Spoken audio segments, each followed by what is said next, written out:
Now, before your next dinner out on the town, please consider these 15 tricks restaurants use to make you spend more. Remember that time you ate out and went well beyond your planned budget? Does that happen way too often? It's no surprise, since restaurants use smart tricks to make you spend more money. You can, of course, check your bills for dishes you didn't order, but this trick isn't really used anymore. Before you learn about some new and pretty sly tricks restaurants are using these days, click the subscribe button and give that notification bell a ring to always stay on the bright side of life. Number 1. Saving money on fresh fruit. Bartenders often save on fruits, not because they lack these products, but from simple laziness. For example, to make a drink with freshly squeezed juice, they need 3 oranges. Sometimes they lack the 2 fluid ounces necessary to make a full portion. What should they do in that situation? That's right, squeeze another whole orange. However, instead of doing that, they pour the missing amount from a carton of orange juice, thus saving their time. Number 2. Cozy tables in restaurants. Almost all restaurants are interested in having as many cozy and secluded spots for their patrons as possible. You're likely to spend more time at a comfortable table, which means you'll order more. To make people who are dining alone feel comfortable in a restaurant, and especially in coffee shops, small round tables are placed throughout the space. Number 3. Tricky dish arrangements. A restaurant can significantly increase its monthly profit by using some marketing tricks. For example, there's a whole science behind menu psychology. Merchandising and marketing expert Alban Seberg described it in his book Menu Design. Clients choose dishes located in the middle of the menu page more often. That's why owners of catering businesses indicate expensive, more profitable dishes in this space.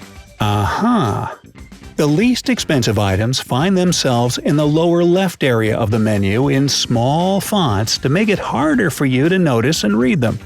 Restaurants also try to prevent you from comparing prices by either putting similar items on different pages or using weird fonts. Finally, to sell all types of desserts equally, they set a similar price for desserts despite their ingredients or the product's weight. Number 4. Saving money on expensive products. David Kinchlow, president of the Association of National Restaurant Consultants, says that patrons most often get the minimum amount of expensive ingredients in their dishes, but their presence is still indicated on the menu. For example, berries, seeds, nuts, and truffles can be very appealing on the menu. Restaurants must create the notion that they are there on the plate, even if there's just one single berry, to leave the client feeling pleased. Number 5. Unusual name for dishes. Playing with dish names also works well on diners. Marketers spend a good deal of time inventing names and descriptions for the dishes on a menu. What sounds more exciting to you? Perch fillet or fillet of Chilean sea bass? A cake with Belgian chocolate or a chocolate cake? They also try to make the name sound more authentic. It works especially well with Italian restaurants, where they call the soup and salad section of the menu zuppe e salate. Ciao, baby. Inspiring nostalgia also helps. You're more likely to order Grandma's homemade scallops or Uncle Ben's pizza than an emotionless dinner. Number 6. Reduced portions and small plates. You may have noticed that restaurants have started to reduce the sizes of their portions, but they haven't changed their prices. Those who work in the catering sphere say that the idea of reducing portions came from retail. For example, you often see packages of 1.75 pounds instead of 2 pounds. Moreover, some restaurants decrease the size of their plates to create the illusion of sufficient portions. Number 7. Special buffet arrangements. Do you like buffet restaurants? You probably think they can't fool you there because you pick your own foods. Oops, they have their own tricks. The foods that cost the least, such as bread and salad, are normally at the start of the buffet, allowing you to stuff your plate with them and leave no room for the more expensive foods. Word to the wise: grab the meat first. Number 8. Photos of dishes and the absence of currency symbols. According to restaurant menu specialist Greg Rapp, using photos and illustrations of dishes increases sales by 3 times when it's the only image on a page. Some restaurant owners rarely indicate currency symbols on their menu. Research from Cornell University showed that visitors who were offered a choice of dishes without currency signs spent much more than those who got the same menu with currency signs. Number 9. Fish Monday. Most restaurants order fresh fish on Tuesdays and Thursdays. That's why fish very often becomes the dish of the day on Mondays, because they need to sell it before it expires. The reason for arranging various deals and profitable offers are the same. Those dishes are often cooked ahead of the other products because their expiration date is approaching quickly. Number 10. Free snacks. It feels so good when a waiter brings you complimentary snacks before taking your order.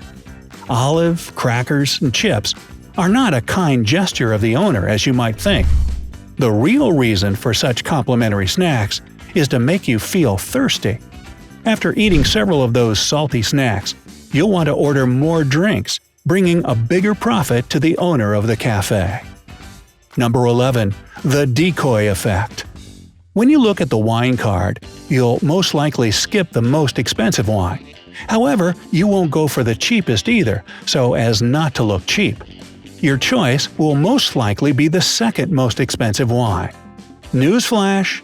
Knowing about this trend, restaurants don't only overprice the first item on the list, but also the second. So when you think you're saving money, you're actually still paying more than you should. Number 12. Specially selected music. Charles Spence, an experimental psychologist at the University of Oxford, is positive that music affects us both physically and emotionally, especially when it's accompanied by food. Expensive restaurants choose classical music, which encourages visitors to spend more because it makes them feel richer. More than that, restaurants specializing in certain cuisines can turn on certain classical music to create the best possible atmosphere. Who wouldn't enjoy a bottle of expensive French wine accompanied by expensive-sounding French music? Gee, I don't know. Number 13. 2 portion sizes. Sometimes you can see the same dish on the menu, available in 2 options, a large portion and a small one. This strategy is called bracketing.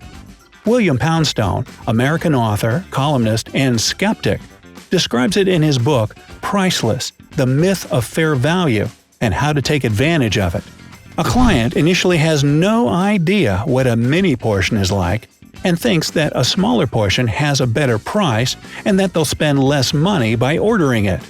In truth, a restaurant always sells a smaller portion for an increased price, saving funds on the number of products used. Eventually, in terms of weight, a larger portion is a better value for you. Number 14. Muffled light. Lighting can influence the speed at which people eat. Expensive restaurants usually prefer soft lighting in their halls so that their visitors can relax. They are likely to spend more time in a restaurant with such a calm environment and will spend more money, which is very important for the owners. Number 15. Friendly waiters. Very often, one may notice very cheerful and friendly waiters in restaurants. Any restaurant owner thinks that a good waiter should be a good seller too. That's why they will make you laugh, give you compliments, and recommend the best dishes from the menu. As clients start to trust them, they agree to special offers without even asking the price, and they even opt for dessert after a heavy dinner. Thanks to such friendly employees, visitors spend more time in restaurants and leave good tips. Wow, that's a whole new kind of trick-or-treat, huh? Have you ever noticed any of these tricks or any other tricks in restaurants? Tell us in the comments below. Don't forget to give us a like and click subscribe to stay on the bright side of life.